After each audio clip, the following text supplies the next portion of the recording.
Welcome to quick review. और आज हम बात करने लगे हैं जी पाकिस्तान मीडिएटरी रोल की। जैसे आपने देखा कि भाई जो है वो यूएस और ईरान जो है वॉर वो रुक चुकी है और ये कहा जा रहा है कि भाई 19 को यानी फ्राइडे को जो है वो सिग्नेचर हो जाएंगे इसके ऊपर जिनेवा के अंदर। तो उसमें पाकिस्तान का बहुत इंपॉर्टेंट रोल है। तो अब क्वेश्चन ये है कि भाई अगर आपसे पूछा जाए कि पाकिस्तान का कितना इंपॉर्टेंट रोल है या किस तरह से पाकिस्तान ने अपना रोल प्ले किया, तो आपको ये आना चाहिए। ठीक है, तो इसकी बात करेंगे कि भाई पाकिस्तान ने किस तरह से यूएस और ईरान के बीच में जो है वो डिप्लोमेसी करवाई है और सालों के बाद जो है इन्हें एक टेबल पे बिठाया और अब फिर से बिठाने जा रहा है। तो इसका सारा क्रेडिट जो है वो पाकिस्तान को दिया जा रहा है। तो उसको डिस्कस करते हैं कि ये लैंडमार्क डिप्लोमेटिक जो है वो ब्रेक थ्रू है, सबसे इंपॉर्टेंट, क्योंकि जाहिर बात है ईरान का और अमेरिका का एक साथ मिल बैठना ये वैसे ही जो है एक बहुत बड़ा ब्रेक थ्रू समझा जाता है। ठीक है, उसके बाद हम बात करेंगे जी पीस फ्रेमवर्क के हवाले से कि भाई क्या पीस फ्रेमवर्क जो है वो आगे बनेगा। ठीक है, एक हमने जो है मैंने कल भी लेक्चर अपलोड किया था जिसके अंदर मैं आपको बताया था कि भाई अब किन किन बातों के ऊपर अभी तक जो है वो एग्रीमेंट हो चुका है और कुछ बातें अभी तक फिलहाल पेंडिंग है। तो स्ट्रेट ऑफ हुर्मुज़ के हवाले से भी जो है वो अभी कंप्लीटली ओपन नहीं हुई, उसको डिस्कस करेंगे। ग्लोबल जो इस टाइम पे पूरी दुनिया जो है सराह रही है पाकिस्तान को, उसके रोल को, और आपने देखा जिस तरह से पाकिस्तान जो है वो उभर के सामने आया है, तो ये भी जो है वो एक हिस्टोरिक मूवमेंट है पाकिस्तान के लिए, उसको डिस्कस करेंगे और मेजर इकोनॉमिक इम्प्लीकेशंस की बात करेंगे। ठीक है, तो सबसे पहले क्राइसिस का बैकग्राउंड अगर देखें तो आपको पता है कि भाई यूएस ईरान जो वॉर है ये 28 फेब को जो है वो स्टार्ट हुई। ठीक है, और उसके बाद से जो है इसमें मुसलसल आपने देखा कि सबसे पहले मिलिट्री कन्फ्रंट्रेशन स्टार्ट हो गई। ठीक है, उसके बाद स्ट्रेट ऑफ हुर्मुज़ जो है उसके क्लोजर की बात हुई और वो बंद हो गया, ऑयल की प्राइसेस बहुत ऊपर चली गई। ठीक है, फिर रीजनल जो स्टेबिलिटी थी, ठीक है, यानी रीजन के अंदर जो हालात थे वो आपने देखा किस तरह के पैदा हुए। इसी तरह से ट्रेड रूट्स की डिस्ट्रप्शन हो गई और शिपिंग कॉस्ट बहुत ज्यादा बढ़ गई और एक वाइडर रीजनल कॉन्फ्लिक्ट जो है वो पैदा होता हुआ दिखाई दिया। ठीक है, जिससे पूरा जो रीजन है या ग्लोबली जो है उसने इकोनॉमी को बहुत ज्यादा डैमेज किया। फिर ऐसे में आपने देखा कि भाई जब ट्रम्प साहब ने जो है वो धमकी दे दी कि भाई आज रात को जो है वो कयामत बर्पा हो जाएगी ईरान के ऊपर, तो उसके बाद से पाकिस्तान जो है वो स्टेप इन हुआ और उसके बाद ये कहा जा रहा है कि भाई पाकिस्तान ने जो है वो अपना फाइनेस्ट जो है वो डिप्लोमेटिक आर पेश किया। यानी आखिरी मिनट पे, जाहिर बात है रात को हमला करना था ट्रंप ने, तो अगली सुबह जो है सबने देखा कि ट्वीट आया हुआ था कि भाई पाकिस्तान ने रिक्वेस्ट की है, तो पाकिस्तान की रिक्वेस्ट के ऊपर जो है वो हमने जो है बंद कर दिया। हमें तो शायद पाकिस्तानियों को इस बात का आइडिया नहीं था कि हमारी इतनी ज्यादा सुनी जाती है अमेरिका तक, लेकिन जो है अमेरिकन ने यही क्लेम किया कि भाई पाकिस्तान के कहने पे हमने रोक दिया है। तो पाकिस्तान ने जो है वो अपना रोल प्ले किया।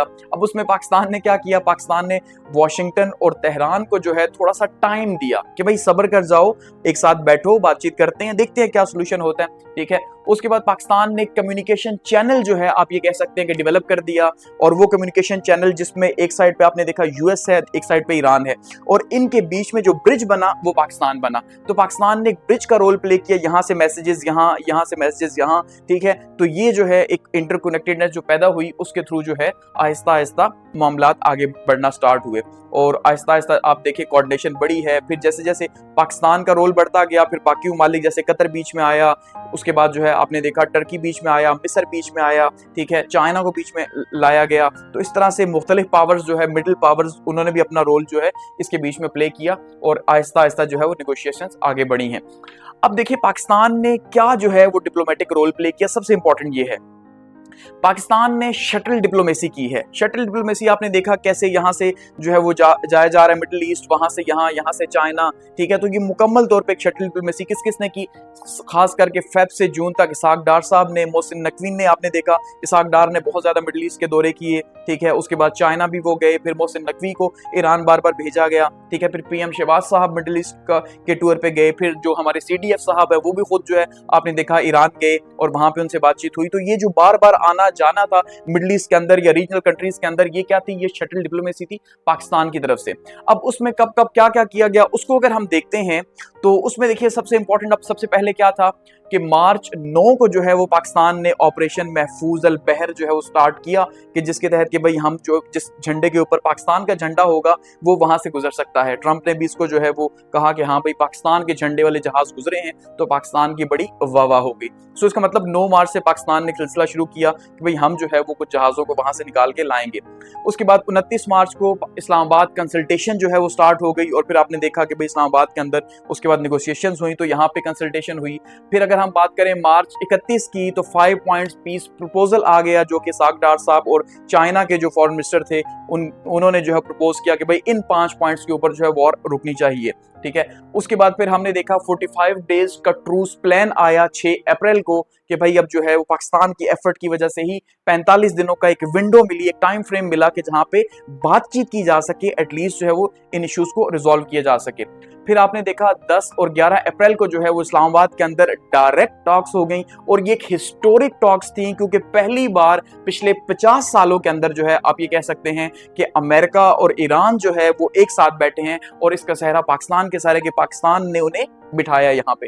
ठीक है, और उसके बाद हम देखते हैं जी जून 19 को जो है अब ये फाइनल जो है होने जा रहा है जिनेवा के अंदर। तो ये हमारे पास इंपॉर्टेंट डेट्स हैं जो आपने जरूर याद रखनी है कि भाई कब कब क्या क्या होता रहा। ठीक है, इसके अलावा अगर देखें तो पाकिस्तान ने 3 गेम चेंजिंग इनिशिएटिव्स लिए। ठीक है, सबसे पहला अगर हम गेम चेंजिंग इनिशिएटिव देखते हैं तो इस्लामाबाद कंसल्टेशन जो हुई, यानी मार्च 29 से लेके अप्रैल 11 तक जो पाकिस्तान ने ये जो विंडो थी, यानी मार्च 29 से अप्रैल 11 के बीच में, ये बड़ी डिसाइसिव मूवमेंट्स थी। यहाँ पे पाकिस्तान ने जो है बड़ा एक्टिव रोल प्ले किया, जिसमें आपने देखा कि भाई FM डार साहब ने जो है, यानी इसहाक डार साहब ने या पाकिस्तान ने टर्की को, सऊदीया को और इजिप्ट को, इनके जो फॉरेन मिनिस्टर्स थे उनको होस्ट भी किया। बेचारे खुद गिरे भी, आपने वो वीडियो भी देखी इसके अंदर बेचारे गिरे इस मामले में। तो ये 29 मार्च को इन्होंने ये होस्ट किया कि बाकी ममालिक को, रीजनल कंट्रीज को जो है वो एतमाद में लिया गया कि भाई आप भी साथ बैठें, आप भी शरीक हों। तो फिर आपने देखा कि कतर ने और टर्की ने और सऊदीया ने बहुत ही इंपॉर्टेंट रोल इसके अंदर फिर प्ले किया कि कैसे इसको एंड किया जाए। उसके बाद फिर आपने देखा कि भाई किस तरह से यूएस ईरान जो है उनकी पहले इनडायरेक्ट टॉक स्टार्ट हो गई। ठीक है, कि भाई एटलीस्ट जो है वो बातचीत तो सामने हो। उसके बाद फिर जो है वो 10 और 11 को फर्स्ट डायरेक्ट टॉक्स जो है वो पाकिस्तान ने होस्ट कर ली इस्लामाबाद के अंदर, और प्रपोजल्स दे दिए गो कि वो दोनों ही नहीं मान रहे थे, लेकिन एटलीस्ट बातचीत स्टार्ट हुई। दूसरा गेम चेंजिंग इनिशिएटिव पाकिस्तान ने क्या लिया, वो लिया जी 5 पॉइंट पीस प्रपोजल का। ठीक है, वो 5 पॉइंट पीस प्रपोजल जिसमें उसने एक बड़ी पावर को पाकिस्तान ने एंगेज किया, यानी चाइना की साइड से, क्योंकि जाहिर बात है चाइना की अमेरिका भी सुनेगा, और दूसरा ये है कि चाइना की जो है वो ईरान भी सुनेगा, क्योंकि ईरान के जो रिलेशन है चाइना के साथ, और ये वॉर में इतना जो सस्टेन किया ईरान ने, इतना जो नुकसान पहुंचाया, वो चाइना की ही वजह से पहुंचाया, खास करके उसका जो बाईदूस सिस्टम जो हमने बात की थी, GPS का सिस्टम जो ट्रैकिंग का उन्होंने दिया था। तो मार्च 31 को जो है ये 5 प्रपोजल्स आ गए। ठीक है, जिसमें जो है वो चाइना साथ में शामिल था। उसके बाद जो है वो इमीडिएट सीज फायर की बात होगी दोनों साइड से, और कहा गया कि भाई स्ट्रेट ऑफ हुर्मस जो है, क्योंकि सबका इंटरेस्ट था तो उसको खोला जाए। तो दूसरा ये इनिशिएटिव था। तीसरा गेम चेंजिंग इनिशिएटिव क्या था जी, 45 दिन का जो विंडो मिली, जिसके बाद आपने देखा वॉर दोबारा से वैसे स्टार्ट नहीं हो सकी जैसे उससे पहले जा रही थी, क्योंकि ये जो 45 दिन थे, इन 45 दिनों के अंदर ये बैठे, बातचीत हुई। ठीक है, जो अप्रैल 6 से जो है स्टार्ट हुआ, और उसमें जो है वो बातचीत हुई, और उसी के नतीजे के तौर पे इस टाइम पे आप ये कह रहे हैं कि भाई ये पहले सीज फायर हुआ। ठीक है, फिर कभी एक साइड से मैसेज, कभी दूसरी साइड से, और ये जितनी भी विंडो थी इसके अंदर पाकिस्तान ने इंतहाई एक्टिव रोल प्ले किया। ठीक है, जैसे बार बार इसहाक डार साहब जा रहे हैं मिडल ईस्ट। ठीक है, मोहसिन नकवी साहब को भेजा जा रहा है, या CDF साहब, आसिम मुनीर साहब खुद जो है वो जा रहे हैं ईरान, और वहां पे जाके बातचीत कर रहे हैं। ठीक है, वो ईरानियंस यहाँ पे आ रहे हैं, उनको होस्ट किया गया, उनके फॉरेन मिनिस्टर को, उनके साथ बातचीत की गई।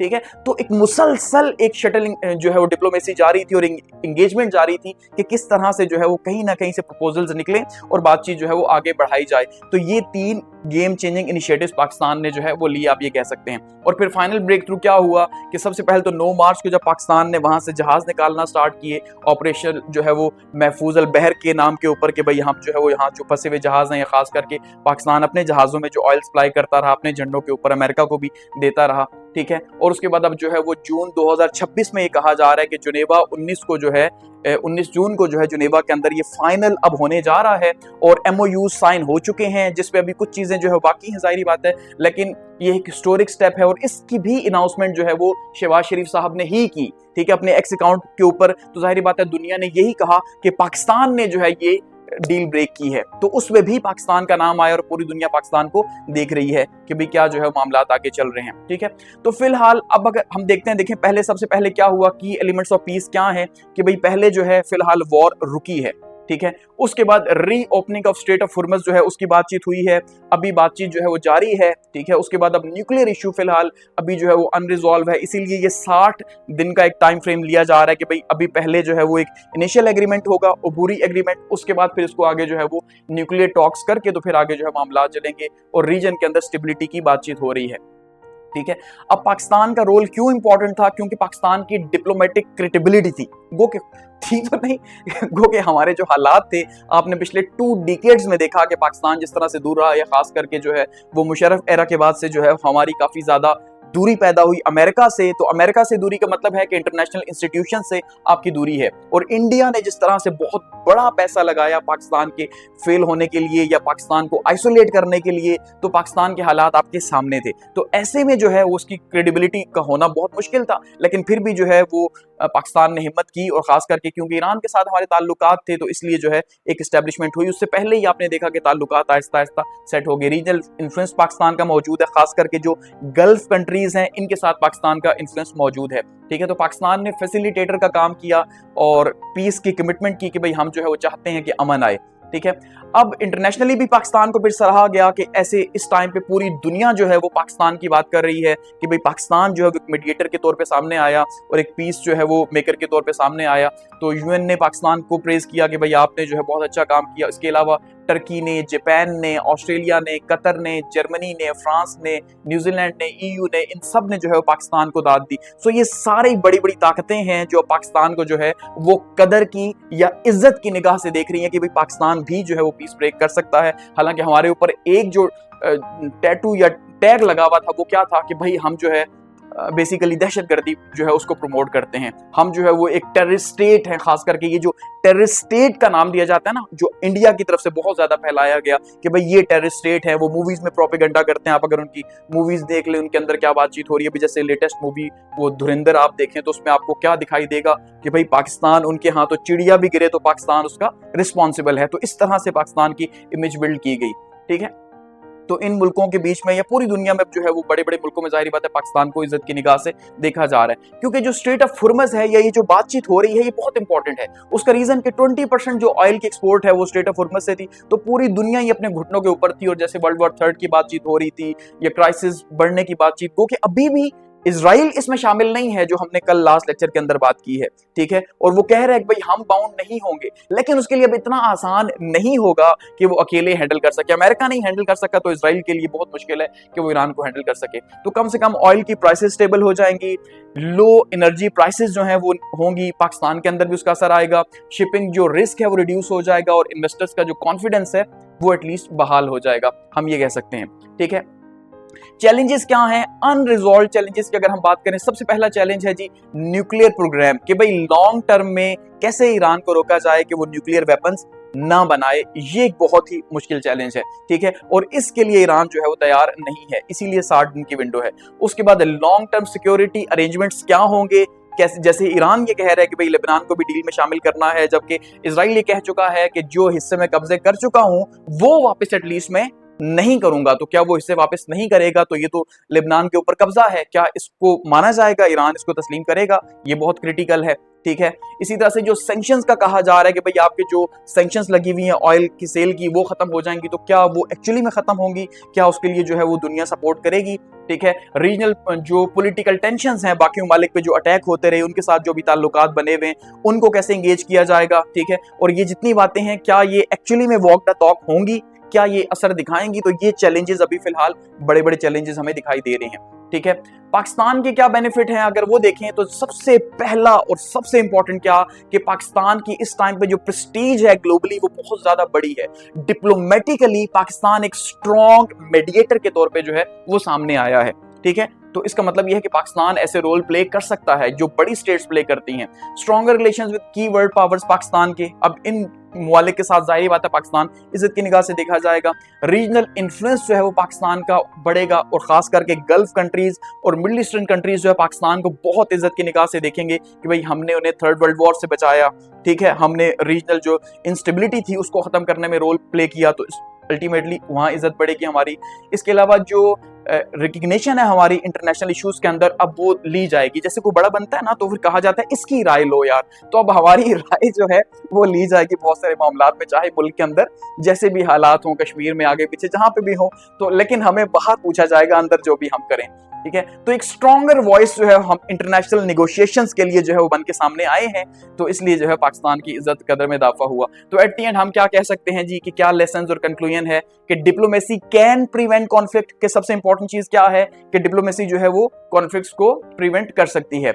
मिडिल पावर्स मैटर करती हैं। मिडिल पावर्स का मतलब होता है बड़ी पावर है, उनके बीच में जो थोड़ी छोटी पावर्स हैं जैसे पाकिस्तान है, तो मिडिल पावर्स जो है वो मैटर करती हैं। ऐसा नहीं है कि बड़ी पावर्स ही फैसले करेंगी, छोटी पावर्स भी फैसले कर सकती हैं। कोऑपरेशन जो है वो की है इंटरनेशनल सिस्टम के अंदर, और जो है वो पीस प्रॉस्पेरिटी आ सकता है बातचीत के थ्रू, ठीक है। तो अब सबसे इंपॉर्टेंट चीज ये है कि देखिए पाकिस्तान ने बहुत इंपॉर्टेंट रोल प्ले किया। अगर ये डील साइन हो जाती है तो उसके बाद पाकिस्तान की, इससे कहते हैं ना बल्ले बल्ले होना, तो बहुत ज्यादा पाकिस्तान की पजीराई होगी, मजीद पाकिस्तान को जो है वो इससे फायदा होगा। इंटरनेशनल जो इन्वेस्टर्स हैं वो पाकिस्तान का रुख करेंगे, आप ये कह सकते हैं। हमारी इकोनॉमी को फायदा होगा इससे, हमारी इज्जत से, ठीक है। तो अब देखते हैं कि आगे जो है क्या मामला जो है बनते हैं।